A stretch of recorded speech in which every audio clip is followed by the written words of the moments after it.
Pada saat dokter di pagi-pagi ambiar, dia mendukung ya. Dia sih ngedukung dokter pada saat di pagi-pagi ambiar. Terus Mbak DP, ini pagi-pagi ambiar yang ngotot pengen datengin dokter ya, bukan dokter ya. Coba deh tanya Brownies pengen ngundang dokter belum, dokter iyain. Yang ngotot pagi-pagi ambiar, dokter datengin gitu ya. Jadi bukan kesalahan dokter dong kalau ritnya turun, ratingnya turun ya. Itu kan kalian yang ngotot pengen dokter datang ya. Uangnya juga fee-nya cuma 1 juta. Kecil banget ya kan, kecil 1 juta. Mending waktunya buat dokter jualan di klinik daripada datang pagi-pagi ambiar. Hah? Emang cuma 1 juta datang ke TV itu. Emang dipikir artis bayarannya gede? Enggak, kecil kalau masuk televisi itu guys, kecil ya. Mending dokter jaga klinik kalau ngerti kayak gitu. Tapi kan kalian yang minta tolong dateng gitu. Ya guys, dokter itu nggak gibah, dokter itu ngasih tahu kebenaran ke kalian. Kalau kalian ngerasa gibah, ya nggak usah follow, nggak apa-apa. Karena dokter itu pengen kalian jadi cerdas, tau nggak? Jadi kalau ada yang bilang, oh iya, kita pikir ngundang dokter siarnya bakal bagus, itu salah. Itu sebagai host itu udah kartu merah, itu harusnya nggak boleh dipertahankan itu. Karena bukan kapasitas host atau co-host mengundang bintang tamu. Yang undang bintang tamu ya sutradara yang bikin program sama yang punya TV. Kalau programnya nggak naik, ngundang seseorang, ya lu jangan salahin undang seseorangnya, lu salahin bagaimana cara lu mengemas program lu menjadi indah, menjadi enak, dan menjadi layak untuk ditonton. Itu yang bener, jangan salahin bintang tamu. Dan secara psikologis, orang yang menghalalkan segala cara, hati-hati loh, something wrong with you. Oke? Pantesan cepet kaya, pantesan mengendorse sana sini, artis membiayai sana sini dengan cara seperti ini. Apakah ini termasuk uang halal? Malu loh sama kerudungnya, malu loh sama jualannya, berlipat-lipat ganda kamu naikkan, itu terserah kamu. Tapi harus persetujuan orang yang punya barang. Seperti itu. Ada loh, kalau memang kamu mau seperti itu, kamu beli barangnya di luar, tapi logonya logo kosong. Nah, kalau kamu mau begitu, kamu beli produknya, tapi agreement, perjanjian.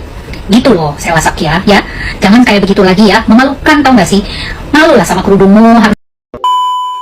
Karena kan Mas Uya nggak pernah dirugikan. Mas Uya bukan di pihak masyarakat yang pernah pakai skincare dengan bahan yang berbahaya, ya kan? Jadi enteng banget Mas Uya ngomongnya. Sedangkan dokter langsung berhadapan dengan pasien, dengan korban-korbannya. Bukan cuma 1-2 loh Mas Uya, ribuan, bertahun-tahun gitu. Gimana? Mas Uya kan nggak ikut perasaannya, hatinya gimana? Datang, duitnya nggak cukup, sementara dia mukanya korban dari krem-krem yang berbahaya. Nah, ini Mas Uya bilang laporkan aja ke Badan POM, gitu ya. Terus selama ini bertahun-tahun gimana kejadiannya Mas Uya? Masih banyak tuh yang jualan di pasaran, bahkan MH yang sekarang lagi masuk tuh meskipun dibantarin di rumah sakit, kok bisa masuk televisi, naik engagement, dikenal publik, sementara dia jual produk skincare yang bermerek Kuroy, kan udah dilaporin gitu. Rocky nggak ngomong, mungkin nggak MH itu sampai sekarang bisa masuk. Ayo Mas Uya, nggak gitu ya caranya Mas Uya ya. Dokter itu konsumen, dilindungin sama Undang-Undang Perlindungan Konsumen. Dokter berhak bicara ya. Undang-Undang Perlindungan Konsumen masih berlaku ya. Jadi sebaiknya sarannya dokter, kalau Mas Uya kurang paham ya, thank you. Kalau Mas Uya kurang paham, kalau Mas Uya mau bayarin sih nggak apa-apa sih. Masalahnya kan Mas Uya nggak mau bayarin pasiennya dokter yang dateng. Kembali lagi di IO Channel.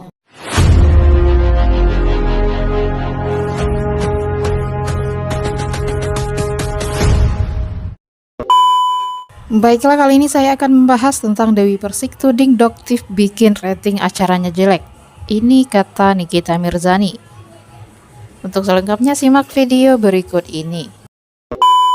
DP ngomongin apa sih? Pikir rating pagi-pagi ambiar kemarin kita ngedatangin Doktif, ratingnya bagus ya. Ya kan, bagus gitu kan. Ya kan, soalnya secara kan orang-orang Kayak yang, oh aku mau nonton gitu kan ya kan. Gue mau nonton pagi-pagi ambiar kemarin pas pada waktu Doktif datang, gue mau nonton. Nggak bagus ratingnya. Biasa aja, berarti kan buzzer berarti.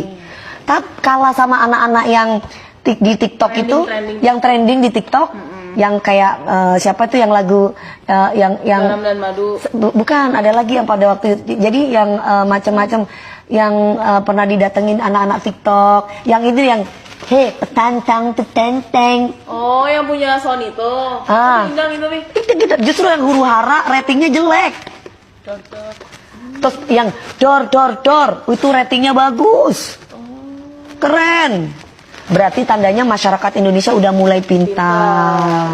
Jadi kalau dibilang pro sama siapa, aku tidak pro sama siapa-siapa.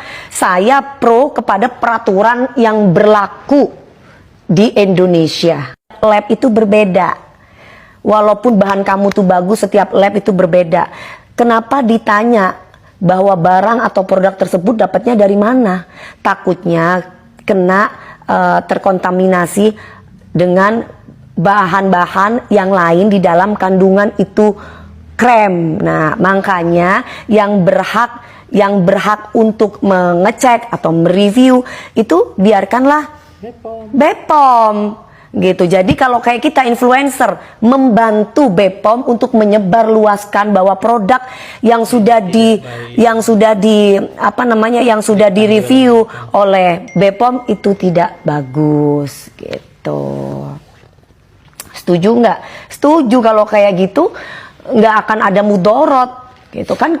Misalkan kita ingin membantu nih, saya dokter, saya ingin membantu masyarakat.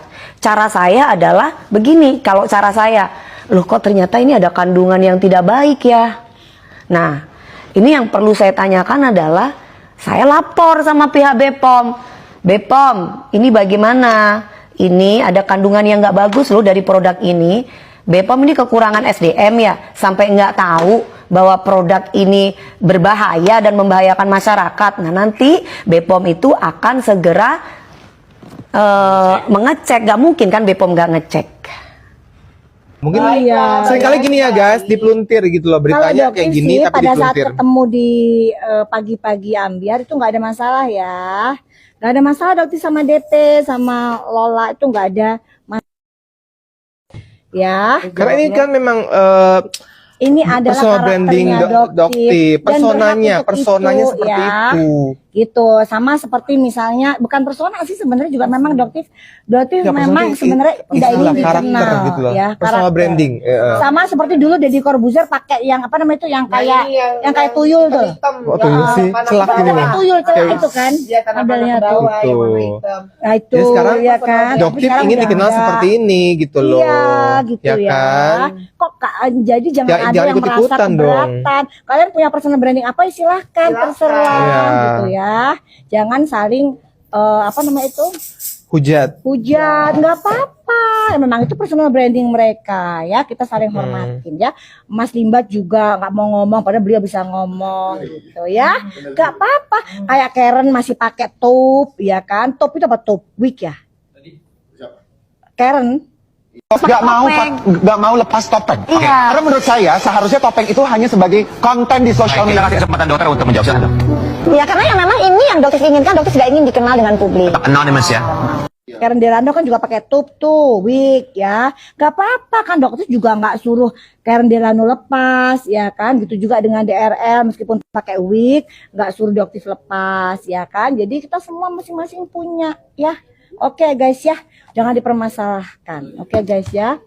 Mbak DP, sekarang lu blunder banget sumpah. Tanpa lu sadari, lu udah ngerusak citra TV tempat lu bekerja.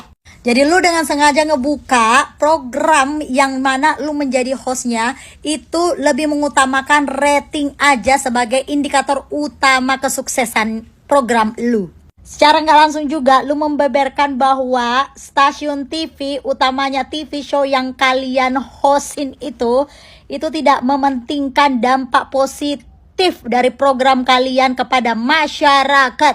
Karena kalian hanya fokus kepada rating. Karena seharusnya program di stasiun TV juga itu mempertimbangkan keinginan penonton yang menginginkan konten yang lebih sekedar daripada hiburan, seperti misalnya konten yang edukatif gitu, misalnya informatif juga, yang bisa berdampak kepada kehidupan para penonton-penonton showmu itu. Berarti selama ini program yang kamu hosting ini cuman fokus kepada popularitas gitu ya, komersial doang gitu, tidak fokus kepada manfaat dari program TV show yang kalian bawain gitu.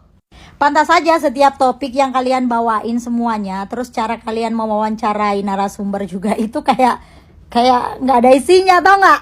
Jadi kebanyakan TV show yang kayak gitu itu ibaratnya kita ini sebagai masyarakat lagi nontonin tetangga kita ini di kondangan lagi gosip gitu. Padahal ini TV show loh ya, program ada duitnya. Iya tahu rating itu penting. Itu sebagai salah satu indikator performa kalian ya yang bekerja di stasiun TV. Tapi kalau misalnya itu menjadi satu-satunya tujuan kalian di program itu bisa berisiko loh kepada stasiun TV-nya. Nanti stasiun TV-nya ini kehilangan relevansi di mata masyarakat. Jadi TV stasiun itu perlu menyeimbangkan antara komersialisasi dan tanggung jawab sosial kalian dalam menghadirkan konten yang tidak hanya menghibur tapi juga bisa memberikan dampak positif kepada masyarakat. Tapi ya udahlah, paling juga kan namanya DP kan udah gede gitu ya kan. Nggak kan mungkin kena teguran dari stasiun TV mah. Walaupun sebenarnya DP ini sudah melanggar kode etik dunia broadcasting. Karena sebenarnya ya rating itu kalian tidak boleh beberkan. Bisa jadi juga ini akan berdampak kepada narasumber-narasumber yang kalian akan undang nantinya. Mereka akan berpikir, aduh mampus gue ini nanti di program ini gimana ya. Kalau misalnya rating gue nanti turun ya, aduh bisa nggak ya gue rating setelah gue hadir rating gue yang naik gitu atau apa segala macam. Dan dia tidak akan maksimal untuk tampil karena memikirkan juga udah ada mindsetnya di situ. Padahal kalau dipikir-pikir ya banyak banget tuh host-host yang di luar sana itu yang nggak cuma sekedar terkenal tapi juga pintar, punya otak gitu. Untung host kayak gini cuma ada di Indonesia, kalau di luar negeri udah nggak dipakai di seluruh stasiun TV karena akan dianggap membeberkan rahasia dari perusahaan. Dan juga pasti kalau misalnya ini terjadi di luar negeri ya, pasti KPI-nya yang di luar negeri nih gue bilang ya, itu pasti akan bertindak. Oh berarti stasiun TV ini tidak memikirkan manfaat untuk masyarakat banyak ini program-programnya ini, memikirkan rating aja nih. Nah diaudit dah tuh. Tapi itu kalau di luar negeri ya, di Indonesia yang nggak tahu dah, terserah lu dah. Nikita Mirzani tak tinggal diam mengetahui Dewi Persik menyalahkan dokter detektif alias Doktif yang dinilai membuat rating acara program TV-nya tidak bagus. Sebelumnya Dewi Persik mengatakan biasanya rating program TV yang dibawakannya akan naik bila mengundang bintang tamu yang sedang viral. Namun mantan istri Aldi Taher ini mengatakan hal tersebut tak terjadi ketika dirinya mengundang Doktif. Menurut Nikita Mirzani, bintang tamu sebuah acara TV tidak ditentukan oleh pembawa acara. Sebab pembawa acara hanya menerima arahan dan pembuat program TV untuk mewawancarai bintang tamu yang akan diundang. Karena itu, janda 3 anak ini heran bila Dewi Persik sebagai co-host justru menyalahkan Doktif. Sebagai bintang tamu mengakibatkan rating acara TV yang dibawakannya tidak bagus. Padahal bukan kapasitas seorang co-host dalam menentukan bintang tamu yang akan diundang dalam acara TV-nya. Apalagi co-host itu juga menyalahkan bintang tamu atas rating program TV-nya jelek.